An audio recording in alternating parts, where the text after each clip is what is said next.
আজকে কিন্তু একদম সহজ একটা সকালের জলখাবার নিয়ে আসলাম।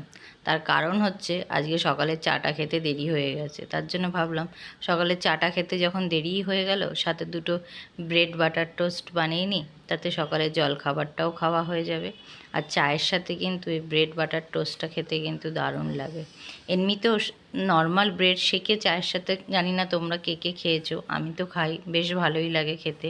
তাই আজকে ভাবলাম ব্রেড বাটার টোস্টই বানাই, এটাও খেতে দারুণ লাগে। আর ব্রেড বাটার টোস্টটা না শুধুও এমনি খেতেও ভালো লাগে। এটা তোমরা চাইলে বিকেলেও ছেলে মেয়েদের টিফিনে দিয়ে দিতে পারো। প্রথমে দুটো পিঠ ভালো করে সেঁকে নিয়ে তার উপর একটা পিঠের উপর বাটার আর একটু চিনি দিয়ে দিতে হবে। তারপর এবার এই পিঠটাকে উল্টে দিয়ে বাটার আর চিনিটাকে পুরো গলিয়ে নিতে হবে।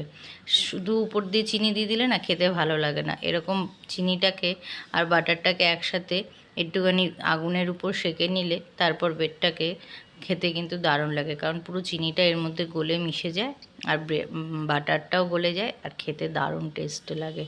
যে কোনো সময় বাচ্চাদের সকালবেলায় হোক বা বিকেলবেলায় হোক টিফিনে কিন্তু তোমরা এটা দিতেই পারো।